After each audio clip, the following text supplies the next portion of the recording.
नमस्कार, मी आहे रुबी आणि रुबी मस्के रेसिपीमध्ये आपले खूप खूप स्वागत आहे.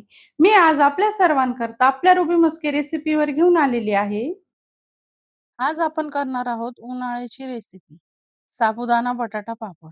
हे सर्वांच्याच आवडीचे आहेत. बऱ्याचदा हे लाल होतात, फुलत नाही. आजचा हा आपला पापड बघा किती मस्त पांढरा शुभ्र झालेला आहे. जरा सुद्धा तेलकट झालेला नाही. हे पापड बनवताना जरा सुद्धा साबुदाणा भिजवलेला नाही. जरा सुद्धा हा शिजवलेला नाहीये. तरी सुद्धा बघा हे पापड किती एकदम मस्त पांढरे शुभ्र, कुरकुरीत आणि खुसखुशीत. लहानांपासून तर मोठ्यांपर्यंत सर्वांनाच आवडणारे. अगदी पहिल्यांदा जरी बनवत असाल ना, तरी एकदम परफेक्टच होतील. अचूक प्रमाणात बनवणार आहोत. तर हे आपण जास्त वेळ न घालवता चला या रेसिपीला आपण सुरुवात करूया. उन्हाळी वाळवण पदार्थ करूया. साबुदाणा बटाटा पापड. सर्वप्रथम आपण 1 किलो साबुदाणा घेतलेला आहे. आपण नेहमी खिचडीला घेतो ना, तोच साबुदाणा आपल्याला या ठिकाणी घ्यायचा आहे. तर बघा हा साबुदाणा आपण कढईमध्ये भाजून घेणार आहोत. तर हे भाजत असताना आपल्याला साधारण जाडबुडाचंच भांडं घ्यायचं आहे, जेणेकरून आपल्याला हे व्यवस्थितरित्या भाजले जाईल. साबुदाणा अशा पद्धतीने आपण हा भाजून घेणार आहोत. पण त्यापूर्वी आपण यामध्ये पाणी शिंपडून घेणार आहोत. हा संपूर्ण आपण पसरवून घेतलेला आहे आणि यावर आता आपण 3 ते 4 चमचे पाणी शिंपडून घेऊया. ज्यावेळेला आपण याला पाणी लावतो ना, तेव्हा तो व्यवस्थितरित्या भाजला जातो आणि मस्त खुसखुशीत होतो. हा साबुदाणा भाजत असताना गॅसची फ्लेम आपल्याला लहानच ठेवायची आहे.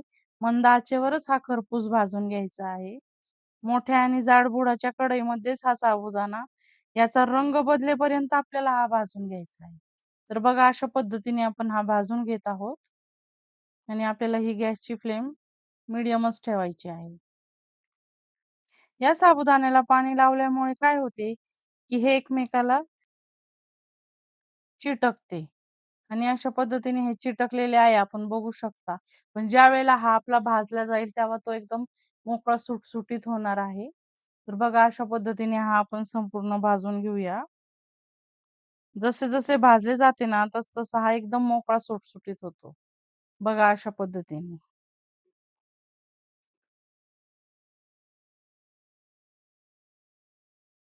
सतत आपल्याला हे परतवून घ्यायचे आहे.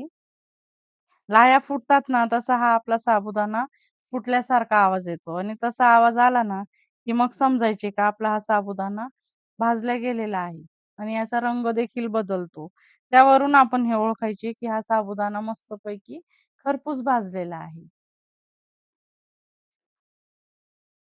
असे केल्यामुळे खुसखुशीत आणि कुरकुरीत साबुदाणा बटाटा पापड तयार होतात. म्हणून आपण ही प्रोसेस केलेली आहे. आणि मी ही स्वतः करून बघितली आहे म्हणून मी आपल्यासोबत शेअर केलेली. तर तुम्ही अशा पद्धतीने ही रेसिपी केलेली नसेल, अशा पद्धतीने हे पापड केलेले नसेल, तर नक्की करून बघा. खूप मस्त होतात खुसखुशीत पापड. अशा पद्धतीने आपण हे संपूर्ण भाजून घेतलेले आहे.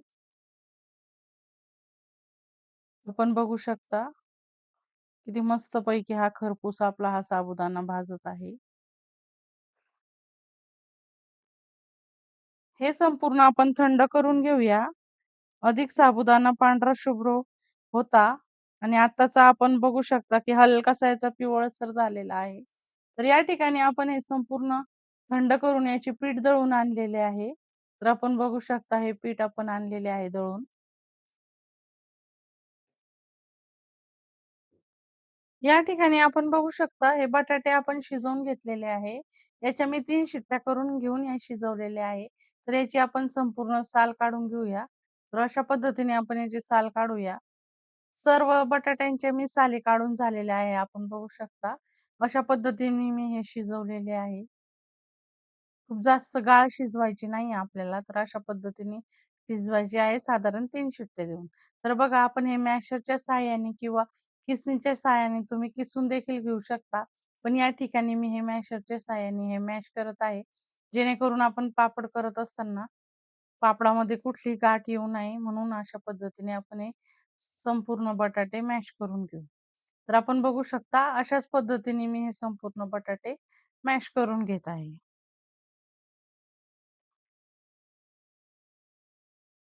बटाट्याचे पीठ, कणिक आपण मळत असताना त्यामध्ये याच्या कुठल्याही रीतीच्या गाठी येऊ नये, पापड आपला हा फाटू नये, म्हणून हे आपण अशा पद्धतीने हे संपूर्ण बटाटे मॅश करून घेतलेले आहे.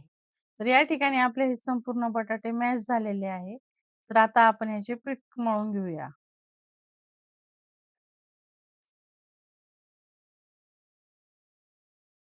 तर आता आपण हे दळून आणलेले साबुदाण्याचे पीठ यामध्ये ॲड करत आहोत.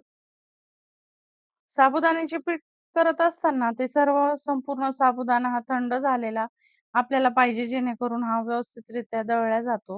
हा आपण मिक्सरला किंवा घरघंटीवर आपण हे दळून आणू शकतो किंवा हे आपण गिरणीतून दळून आणू शकतो. तर मी हा आपला लार्ज क्वांटिटीत होता, त्यामुळे मी हा गिरणीवर दळलेला आहे. तुम्ही जर कमी प्रमाणात बनवत असाल तर तुम्ही मिक्सरला देखील केला तरी चालेल. तर बघा अशा पद्धतीने आपण हे संपूर्ण मिक्स करून घेऊया.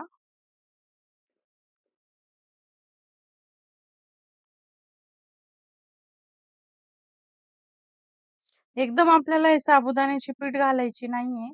जसजशी आपल्याला याची गरज पडेल, तसं आपण हे मिक्स करणार आहोत. तर बघा अशा पद्धतीने आपण हे मिक्स करून घेऊ. साबुदाण्याचे पीठ हे आपल्याला थोडे-थोडेच करून घालायचे आहे अशा पद्धतीने. यामध्ये आता आपण हे संपूर्ण मिश्रण घातलेले आहे. हिरव्या मिरचीचा ठेचा, मीठ, जिरे घातलेले आहे. हिरवी मिरची आणि लसूणचा आपण या ठिकाणी जाडा भरडा ठेचा करून घेतलेला आहे. आणि यामध्ये आता आपण फ्रेश चिरून घेतलेली कोथिंबीर देखील ॲड केलेली आहे. अशा पद्धतीने आपण हे संपूर्ण मिक्स करून हे मळून घेऊया. या ठिकाणी मी हे 4 किलो बटाटे घेतलेले आहे आणि 1 किलो हे साबुदाण्याचं पीठ घेतलेलं आहे. तर हे असं आपलं प्रमाण आहे. तुम्हाला जर कमी प्रमाणात करायचं असेल, तर 2 किलो बटाटे आणि अर्धा किलो साबुदाण्याचं पीठ घेतलं तरी चालेल. तर बघा अशा पद्धतीने आणि आपल्या सर्व रेसिपीचे डिस्क्रिप्शन बॉक्समध्ये आपले प्रमाण लिहिलेले असते. जर तुम्ही बघत नसाल, तर ते नक्की तुम्ही बघत चला. आणि या अगोदर पण आपल्या वाळवणीच्या बऱ्याच रेसिपी आहे. त्या देखील बघितल्या नसतील तर नक्की बघा. आणि ही खूप सोपी आणि झटपट अशी होणारी रेसिपी आहे. तर ही तुम्ही नक्की ट्राय करा आणि मला नक्की कळवा कसे झाले आहेत पापड. कधी-कधी काय होते ना, की आपले बटाटेला मॉइश्चर किती आहे त्याप्रमाणे आपल्याला पीठ कमी अधिक मळावं लागते. त्यामुळे आपण साबुदाणा घेताना थोडा एक्स्ट्राच घ्यायचा. तर बघा अशा पद्धतीने आपले हे पीठ किती व्यवस्थितरित्या झालेले आहे. आणि साबुदाण्याचे वैशिष्ट्य आहे फुलणे. तर हे व्यवस्थित फुलतात पापड आणि हे लालही होत नाही आपल्या पद्धतीने जर आपण ही संपूर्ण प्रोसेस केली तर. बघा अशा पद्धतीने आपण हे थोड्या वेळाकरता हे रेस्ट करायला ठेवूया. आणि आपण ज्याप्रमाणे भाकरीचे पीठ मळतो ना, तसेच आपल्याला हे पीठ छान मळून घ्यायचे आहे. तर बघा अशा पद्धतीने आता आपण हे याचे पापड तयार करून घेऊया. मी या ठिकाणी याचा गोळा तयार करून घेतलेला आणि हे पीठ आहे ना वाळू नये त्यामुळे आपण हे डब्यात भरून ठेवलेले आहे. जसं-जसं आपल्याला करायचे तसं-तसं आपण घेणार आहोत. जेणेकरून हे आपले पीठ वाळणार देखील नाही आणि मस्तपैकी आपले पापड तयार होईल. पीठ वाळल्यामुळे काय होते, की पापडांना तडा जाण्याची शक्यता असते. तर चला या ठिकाणी आपण हा हुंडा घेतलेला आहे पापड करण्यासाठी आणि एकावर एक प्लास्टिक ठेवून आपण अशा पद्धतीने हे पापड तयार करून घेत आहोत.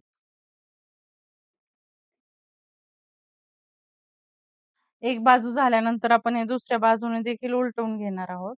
तर बघा अशा पद्धतीने आपण हे पापड तयार करत आहे. हे पीठ आपल्याला फार जास्त वेळ ठेवायची नाहीये. साधारण अर्धा तासच आपण हे पीठ ठेवून लगेचच याचे पापड तयार करायला घेतलेले. तर बघा अशाच प्रोसेसने मी आपल्याला संपूर्ण पापड तयार करून दाखवते.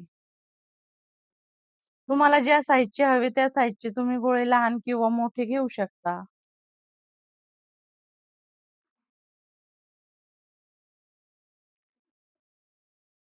लाटण्याकरता मी या ठिकाणी पुरी यंत्राचा वापर केलेला आहे. तुम्हाला जर हवं असेल तर तुम्ही हे प्लास्टिकवर प्लास्टिक ठेवून लाटण्याने देखील लाटू शकता किंवा यावर एखादी प्लेट ठेवून देखील तुम्ही याचं पापड तयार करू शकता. तुम्ही तुमच्या सोयीनुसार हे पापड नक्की तयार करून बघा. आणि काही जास्त फार वेळ लागत नाही. हलकसं प्रेस केलं ना, की लगेचच हे पापड तयार होतात. आलटी-पलटी करत दोन्ही साइडने एक-एकदा प्रेस करून घ्यायचे. या ठिकाणी आपण टेरेसवर प्लास्टिक शीट अंथरलेली आहे. तर अशा पद्धतीने आपण हे संपूर्ण पापड तयार करून घेऊया. हाताने टाकले तर तुटण्याची शक्यता असते. त्यामुळे आपण हे प्लास्टिक शीटच या ठिकाणी उलटे करून याचे आपण अशा पद्धतीने हे पापड वाळवून घेणार आहोत. खूप सोपी आणि झटपट अशी ही रेसिपी आहे. आपण हे पापड या पद्धतीने करत आहोत ना, जर तुम्हाला मदतीला कोणी नसेल तरी तुम्ही अगदी पहिल्यांदा जरी करत असाल तरी पण या पद्धतीने जर पापड तयार केले तर एकदम परफेक्टच रेसिपी तयार होईल. अशा प्रकारे आपण हे संपूर्ण पापड तयार करून घेऊया. हे संपूर्ण पापड आपण अशा पद्धतीने तयार करून घेतलेले आहे. आपण बघू शकता.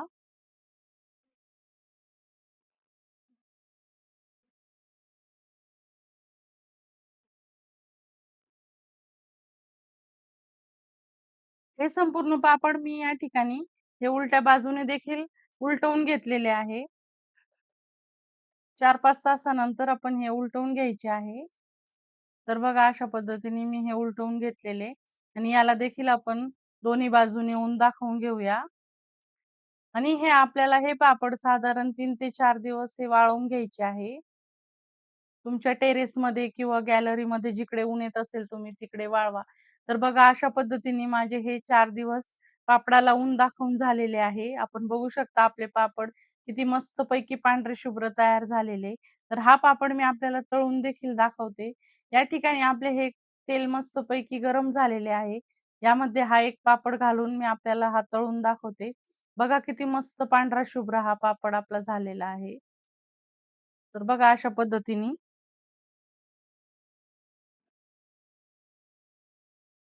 छान पापड फुलला आहे. पापड हे बघा खमंग लागतात. साबुदाणा भाजून घेतला ना, की अर्धा तास पीठ मुरवून घ्यायचे. त्यामुळे हे पापड एकदम मस्त खुसखुशीत होतात. तर अशा पद्धतीने आपण पापड हे नक्की जरूर तयार करून बघा. तर बघा अशाच पद्धतीने मी आपल्याला हे संपूर्ण पापड तळून दाखवते. किती मस्त पांढरा शुभ्र झालेला आहे. मस्तपैकी खुसखुशीत झालेला आहे.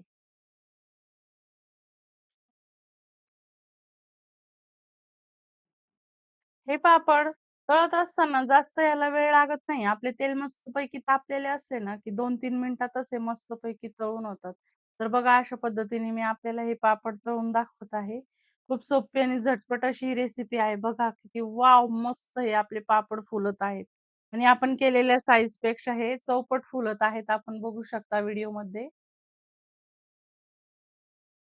जरा सुद्धा साबुदाणा न भिजवता, न शिजवता चौपट फुलणारे साबुदाणा बटाटा पापड या ठिकाणी आपले हे तयार झालेले आहे.